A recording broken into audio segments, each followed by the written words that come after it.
Hello guys, मैं मोहम्मद अकरम अंसारी। स्वागत है आप सबका एक बार फिर से मेरे YouTube channel electrical education guide में। और आज हम आपके लिए एक वीडियो लेके आए हैं जिसमें आप देखेंगे यूट्यूब पे इस तरीके की अब तक कोई वीडियो नहीं है। और आज हम करने जा रहे हैं पैनल इंस्टॉलेशन। ये हमारा 33 kV का इंडोर कूलिंग स्टेशन है। यहाँ पे हमारा पूरा बोर्ड लगने वाला है और इस बोर्ड में हमारे टोटल 14 नंबर्स पैनल आ रहे हैं। और इन पैनल्स को हम कैसे इनकी लोकेशन पे प्लेस करते हैं और उनके लिए पहले हम क्या क्या चीज़ों का ध्यान रखना होता है, क्या पैरामीटर्स को हम क्लोजली मॉनिटर करके इस चीज़ को इंस्टॉल करते हैं, तो वो सारा आज हम इस सब वीडियो में आपको दिखाने जाएंगे।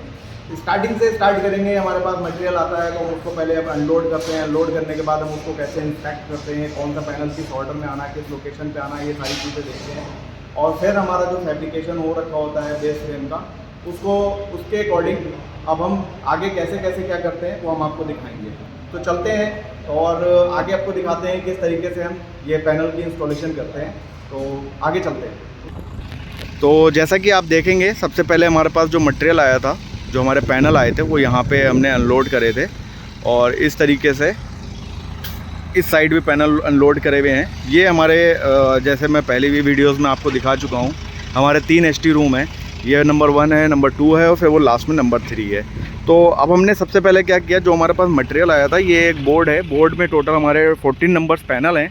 तो 14 नंबर्स पैनल जब हमारे पास आया लॉट, उसमें मिक्सअप हो सकते हैं क्योंकि ये बोर्ड नंबर 1 है और ये बोर्ड नंबर इस साइड जो है हमारा राइट हैंड पे वो ये वाला, ये बोर्ड नंबर 2 है। और इसके अंदर जब जाएंगे तो हम यहाँ पे एसटी पैनल रूम 1 है, तो इसमें बोर्ड नंबर 1 आना है। तो इसके अकॉर्डिंग हमारे सारे पैनल जो होने हैं वो 1 नंबर बोर्ड के होने हैं, उधर साइड में हमारे 2 नंबर के होने हैं। तो अब हम करते क्या हैं, सबसे पहले जब हमारे पास मटेरियल आ जाता है उसे सेफली अनलोड कर लेते हैं। अनलोड करने के बाद हम जब हमारा पैनल रूम रेडी हो जाता है, हम उसका बेस फ्रेम रेडी कर लेते हैं। उसके बाद हम क्या करते हैं, इन पैनल्स को ओपन करते हैं। ओपन करने के बाद हम इसके देखते हैं नॉमेनक्लेचर क्या है। तो जैसे यहाँ पे देख रहे हैं SVG 4 है, आउटगोइंग है। तो इस तरीके दूसरा पैनल देखेंगे, ऑक्सिलरी ट्राफो है। अब ये सारे पैनल को आइडेंटिफाई करके हम इसके ऊपर मार्किंग कर लेते हैं। जैसे आप इधर देखेंगे तो दूसरा पैनल है, यहाँ पे हमने खोल के इसको देख लिया। अब इस पैनल की हमने मार्किंग करी, यहाँ पे आप देख भी पाएंगे। जैसे यहाँ पे आप देखेंगे डीपली तो ये 9 नंबर लिखा हुआ दिख रहा है आपको, है ना। तो ये 9 नंबर हमने किस हिसाब से इस पर मार्किंग की है, सारे पैनल्स पे एक एक करके, क्योंकि टोटल हमारे जो है 14 नंबर्स पैनल हैं। तो इस ऑर्डर से, यानी कि जो हमारा इनसाइड द रूम लास्ट में पैनल आना है, वो हमने ऑर्डर नंबर 1 कर दिया। उसके बाद हम सारा एक एक करके आगे पैनल को लिफ्ट करना शुरू करते हैं। चलते हैं, दिखाते हैं वहाँ पे। आप देखेंगे ये हमारा यहाँ पे एक आ गया है पैनल, हमने इसको यहाँ पे रखा है। बाकी हमारे पैनल आगे वहाँ पे आ चुके हैं। इन सब पैनल को हम फराना की हेल्प से लेके आते हैं। सबसे पहले हम क्या करते हैं, जब हमारा ये सिविल रूम रेडी हो जाता है, सिविल रूम रेडी होने के बाद में हमको इसका बेस फ्रेम रेडी करना पड़ता है। बेस फ्रेम रेडी करने के लिए हमें जो पैनल की लेंथ होती है, ये हमारा पैनल है,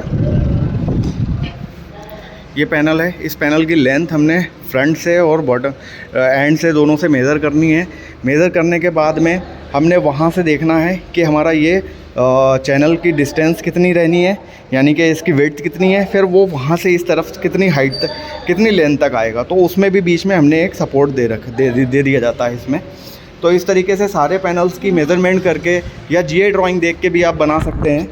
तो ये पूरा एक फ्रेम वर्क हो जाता है हमारा यहाँ पे। पूरे चैनल के ऊपर, ट्रेंच के ऊपर हम चैनल फैब्रिकेट कर देते हैं। फिर उसके बाद में ये हमारा कंट्रोल केबल्स के लिए ट्रेंच रहता है। सेम ऐसे ही इसके पैरेलल में ही यहाँ पे ये सारे के सारे चैनल लग जाते हैं इस पर सपोर्ट के लिए। फिर अब हम इनको पैनल को एक एक करके लेके आते हैं, रूम के अंदर लाते हैं। रूम के अंदर कैसे लाते हैं वो भी दिखाना भूल गया, मैं दिखाता हूँ अभी आपको। तो जैसे आप देख रहे हैं वहाँ पे ऑलरेडी एक पैनल को हमने लिफ्ट किया हुआ है। अभी हम उसको लेके आएंगे। तो ये फराना रहता है, फराना की हेल्प से हम उसको लिफ्ट करते हैं और सेफली इसमें टाई कर देते हैं एक बंदे को। वो देख रहे हैं आप, लेबर को हमने रोप थमाई भी है ताकि ये पैनल कहीं और लड़ ना जाए, इससे हमारा पैनल डैमेज ना हो जाए। ये देखिए, ये बंदा थामे हुए है।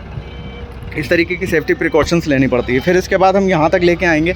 इसका जो डोर होता है वो इसी हाइट पे रखा जाता है बिल्डिंग का, ताकि हमारे पैनल आराम से ईज़िली अंदर तक पहुँच जाएँ। फिर उसके बाद में हम इसको ये पाइप रोल करते हैं। ये पाइप्स रखते हैं, ये देख रहे होंगे आप पाइप्स, ठीक है। इन पाइप्स की हेल्प पे हम इसको रोल करते हुए लेके जाते हैं इसकी पोजीशन तक। तो जो मान लीजिए जो हमारा पैनल नंबर हमने 1 कंसीडर किया है ड्राइंग के अकॉर्डिंग, तो वो हमारा लास्ट वाला पैनल है। सबसे पहले हमें उसे लाना है, फिर जो सेकंड ऑर्डर आ रहा है उसको लेके आना है। तो यहाँ पे आपको दिखाता हूँ यहाँ पे जो हमारा पैनल है ये स्पेयर पैनल है, हमारा लास्ट पैनल, ठीक है। इसको हमने सबसे पहले इसमें लेके आना था, इसलिए हमने इसकी पोजीशन करने के लिए सबसे पहले इसको अंदर किया। तो ये यहाँ पे ये अपनी लोकेशन पे आ गया। इस तरीके से फिर जब हम दूसरे पैनल की बात करेंगे तो ये हमारा दूसरा पैनल नंबर है SDG नंबर 1, ये हम ड्राइंग के हिसाब से सारा किया हुआ है। फिर नेक्स्ट पैनल आ जाएगा और इस तरीके से हमारे 1 बाय 1 टोटल 14 नंबर्स पैनल इस रूम में आ जाएंगे। इस रूम में आने के बाद में फिर हम क्या करना है, इसका हमें सबको अलाइन करना है। अलाइन करने के बाद इसकी कपलिंग होगी हर एक पैनल की। ये जो आप देख रहे हैं बस, ये कॉमन बस रहेगी पूरी। इसकी भी वीडियो मैं आपको आगे जब ये आगे काम चलेगा तो अपलोड करूँगा। बहुत इंटरेस्टिंग वीडियोस होने वाली हैं, टेक्निकल वीडियो होने वाली हैं, इन्फॉर्मेटिव होने वाली हैं, और कोई भी एग्जीक्यूशन से रिलेटेड है तो उसको काफ़ी हद तक ये वीडियोस हेल्प करने वाली हैं। तो आशा करता हूँ आप लोग इसे आगे से आगे शेयर करेंगे और वीडियोस को वॉच करेंगे ताकि आपको नॉलेज इन्फॉर्मेटिव वीडियोस मिलती रहें इस तरीके की। तब ये सेम पैनल है, जब वो वहाँ पे अलाइन हो जाएगा तो हम नेक्स्ट पैनल को वहाँ तक पहुँचा देंगे। फिर जैसे ये पैनल लेके आ रहे हैं हम, लिफ्ट करा हुआ है, तो नेक्स्ट पैनल का जब हमारा ये आगे पैनल चला जाएगा फिर इस तरीके से 1 बाय 1 हमारे टोटल 14 पैनल यहाँ पर आ जाएंगे। तो ये हमारा एक इस तरीके से टोटल हम कह सकते हैं कि हमारे 14 पैनल प्लेस होने के बाद में, उसका प्रॉपर अलाइनमेंट होने के बाद में, उसकी टकिंग करने के बाद में, उसका कपलिंग करने के बाद में हमारा एक बोर्ड मैकेनिकली रेडी हो जाएगा। फिर हम उसको इलेक्ट्रिकली देखेंगे, इलेक्ट्रिकली कनेक्शंस रहेंगे एक दूसरे से कंबाइन करने के लिए। ये जैसे केबल्स रहती हैं, ये देखिए कंट्रोल केबल्स रहती हैं, तो इनको भी आगे हमें कनेक्ट करते रहना पड़ता है, हर पैनल में रहती हैं। तो इलेक्ट्रिकली भी हम उसको कनेक्ट कर देंगे और मैकेनिकली भी कर देंगे। फिर जाके इस पूरे बोर्ड जब हमारा ये टाई हो जाएगा, इसकी टाइटनिंग कंप्लीट हो जाएगी, टॉर्किंग हो जाएगी, फिर इसके टेस्टिंग वगैरह स्टार्ट होगी। तो चलते हैं। अभी के लिए फ़िलहाल ये वीडियो आई होप कि आप लोगों को सबको पसंद आएगी, और किस तरीके से हम पैनल रखते हैं, क्या हमारा इसमें पैरामीटर्स होते हैं चेक करने के लिए, वो सारी चीज़ें हमें बहुत ध्यान में रखनी है।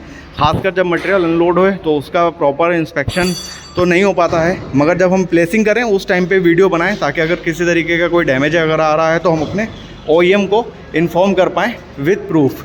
और जो हमारा पैनल का ऑर्डर है उसे हमें बहुत स्पेशली ध्यान रखना है, क्योंकि अगर हमने एक बार पैनल इंसर्ट कर दिया बिल्डिंग के अंदर, उसे दोबारा निकालना बहुत क्रिटिकल हो जाता है। तो इसलिए जो भी अपने को पैनल अंदर लेके आना है उसे स्पेशली ध्यान रखना है कि हमारी ड्राइंग के हिसाब से वो पैनल हमारा आ रहा है, कोई भी पैनल हमारा आगे पीछे नहीं हो। तो इसकी वजह से हमें रिवर्क ना करना पड़े और हमारी मैन पावर को भी हर्डल ना हो और हमारे काम को भी हैम्पर ना हो। जो हमारा टाइमलाइन है काम को कंप्लीट करने का, उस टाइमलाइन में ही काम कंप्लीट हो जाए। तो thank you for all of you, और प्लीज़ मेरे चैनल को सपोर्ट कीजिए और ज़्यादा से ज़्यादा इसमें शेयर कीजिए, लाइक कीजिए, ताकि मेरी वीडियोस जो हैं ज़्यादा से ज़्यादा रीच तक पहुँचें। Thank you guys.